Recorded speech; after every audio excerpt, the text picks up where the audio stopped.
the box, there was a what seemed to be the shape of a toad, and it turned into the spirit of a man who knocked Joe 3 or 4 rods away from the gold plates and said, "You cannot attain these until 4 years from this time." And that was supposedly the case, because he ended up getting them in 1827.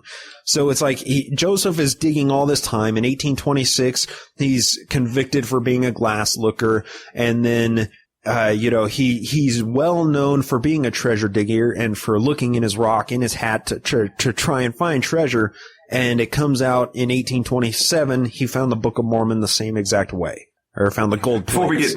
Before we get a little bit too far, you mentioned 2 words, the Urim and Thummim. Yeah. You gloss over that, and you've got to explain that to the listeners if they don't know what it is. Yeah, it's Mormonese. It's Mormonese. I use it too interchangeably with my normal English, and it gets confusing. Sorry. So Urim and Thummim, biblically speaking, they mean light and truth, if I'm not mistaken, and they resemble 2 rocks that the ancient rabbis would wear like around their necks, and they were like these dice almost that they would throw. They were painted different colors on each side, and they would use it as kind of like a way to tell the will of God or whatever. They would toss these stones after asking a question.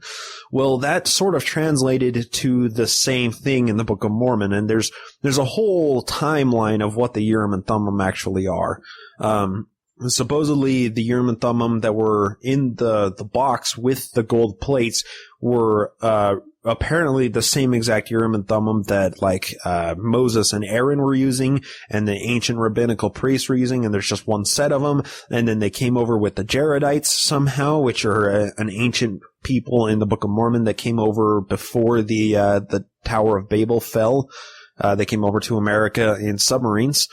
I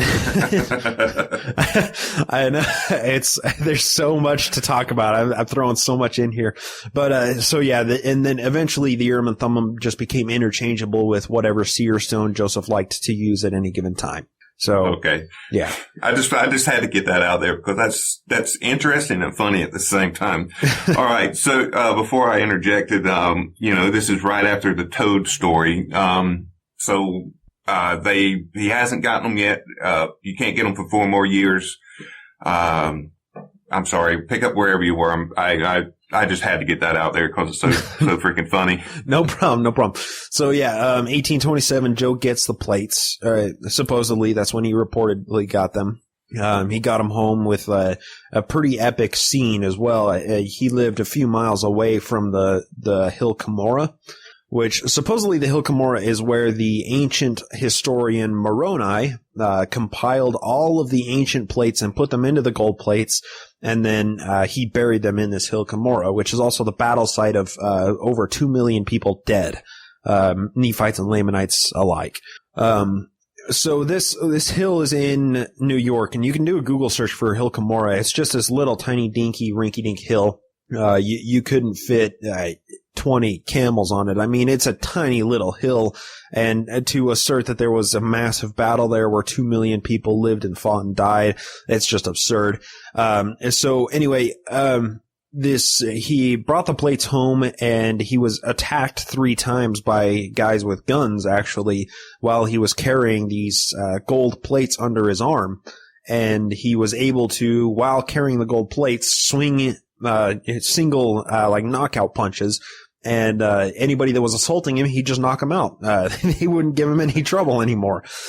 So he was apparently hit on the back of the head with the butt of these assailants' guns twice out of the 3 times, and he was able to fight him off. And the last one, he unfortunately dislocated his thumb.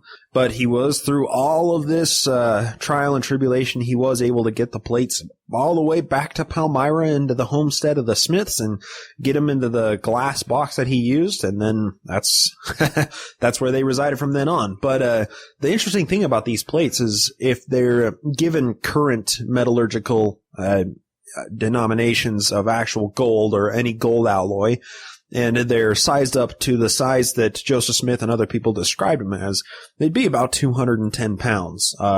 So it'd be kind of tough to carry those under one arm while you're swinging arms at offenders that are trying to steal those away from you. Not to mention he already had a limp, and I'm pretty sure, 220 pounds, I'm 6'2", 230, and I think it'd be hard for me to carry those for very long also. Right? It's amazing. There's on YouTube, there's this YouTube video of a guy that goes to the Mormon Miracle Pageant, which is what they hold every year, that tells about the story of Joseph Smith and how the plates came to be. And he goes with a little red wagon and a mock set of plates and asks Mormons to lift them and says, how heavy do you think these are? And they're like, oh, I don't know. And they try and lift them and they grunt and groan and they can't do it. And he's like, oh, these are just made out of lead. They're about 130 pounds.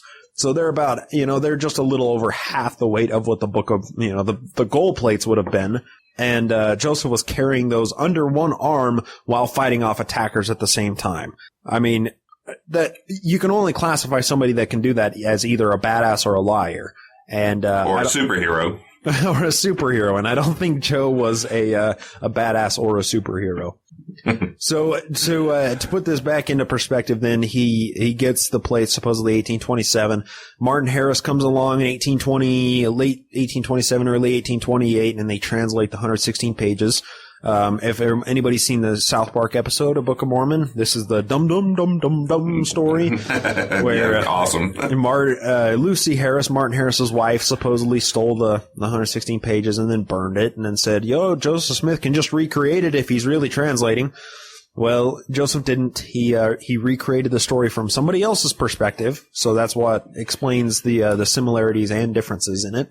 And then along comes Oliver Cowdery to come help Joseph Smith translate the book, and they crank out the entire 500 and some odd pages of the Book of Mormon in about 2.5 months. And then the Book of Mormon is printed, and that's when things start to get really crazy. Yeah. Now, I'd just like to point out to the listeners, if you want to see how dedicated Bryce is, again, just go over to nakedmormonism.com. And check out his 7-hour anniversary show. Yes, you heard that right. 7 hours. Yeah. During that, you mentioned, that there's quite a good possibility that the Book of Mormon might have been, plagiarized. Specifically, I'll let you get the rundown, but specifically, what was the book? The War of 1812? Isn't that the name of the book? Yeah, so there's actually a few books that share a lot of similarities to the Book of Mormon. So the Book of Mormon is a history of how the Native Americans got to where they are and how they got there from the old world. And they're apparently ancient Israelites. I don't know if anybody knows that, but all the Indians are all Jews. Yep. That's science, damn it. The Book of Mormon, that's what it claims to be anyway. But there were a lot of histories and a lot of fantasy books that were being written around Joseph's time that were written in like the biblical style, in the scriptural style, the way that the Book of Mormon is written. And one of these books is called The Late War Between the United States and Great Britain of 1812 through 1815. And it's just an amazing book. And what's so amazing about it is it was used as a textbook in New York schools during the time when Joseph Smith would have been periodically going to school off and on. So Joseph had access to this book. There were, I believe, 4 or 5 separate editions. The 1819 third edition is the most similar to the Book of Mormon. And in just reading the first couple of chapters, it just blows your mind. Right away, if you know the Book of Mormon, you see the similarities in the first verses. There's been times where I feel like I am reading the Book of Mormon. The only things that are different is the names that it's talking about. It's talking about, people, generals and colonels and whatnot in the War of 1812 as opposed to, Captain Moroni and chief judges and whatnot. So, the similarities are absolutely striking. And, there's a couple other books. The first book of Napoleon is another one. The View of the Hebrews is another one. The Rights of Christ is another one. There's just some amazing, amazing books out there. And that's actually spawned me to start up a secondary podcast.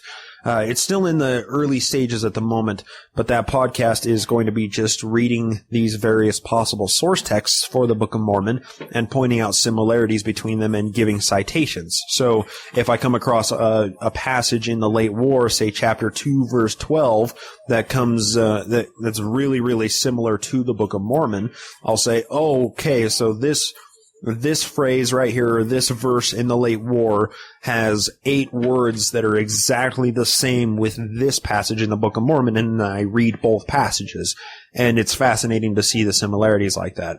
So you're going to let us, whenever you do finally produce that podcast, you're going to let us know, right, on Naked Mormonism podcast itself? Oh, definitely, yeah. So those demo episodes are actually up for anybody that's on Patreon that supports the show.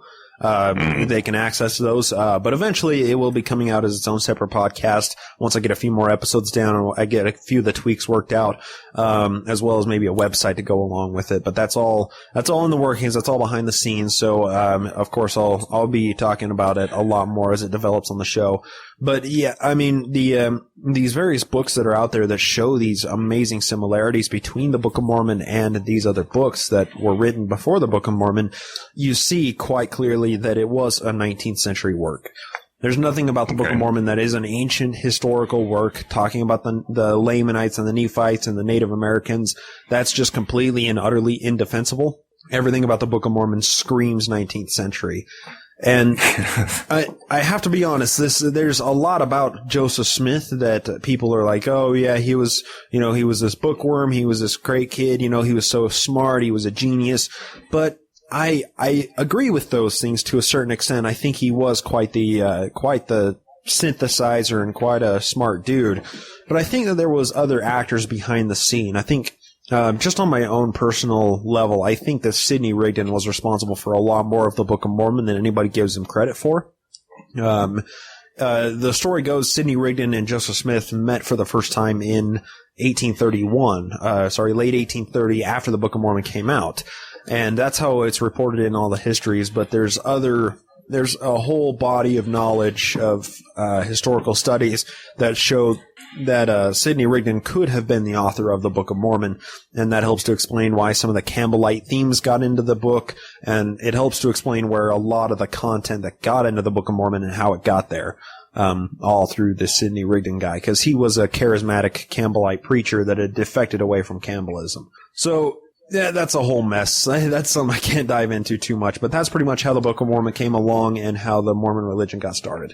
Yeah, I was going to mention, I know you're not going to go into it here, but, again, go over to nakedmormonism.com.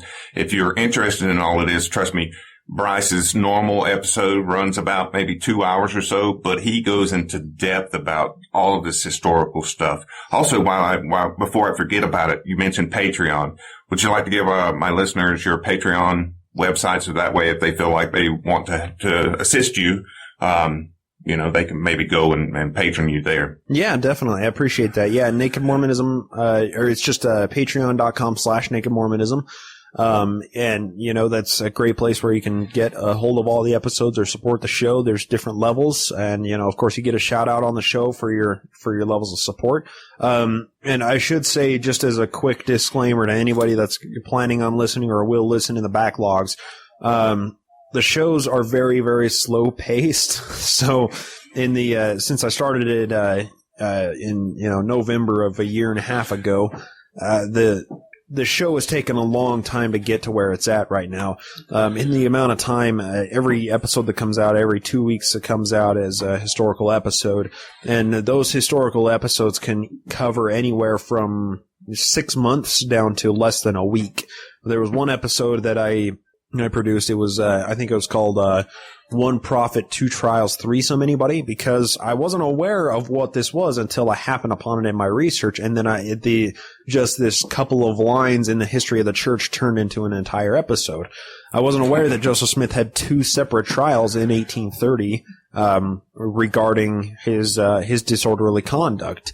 And I wasn't aware of them whatsoever. I had no idea. And then I just happened upon those passages in the history of the church, and it turned out it happened over a 1 week's time. He was arrested somewhere, taken to court, and then he was released from that court on jurisdictional problems. And then he was arrested again the same day and taken to the proper court where the jurisdiction was upheld, but he was able to plead the statute of limitations, and he was outside of the statute, so he got off a second time, basically.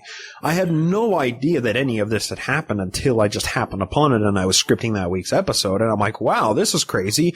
So an entire 2-something hour episode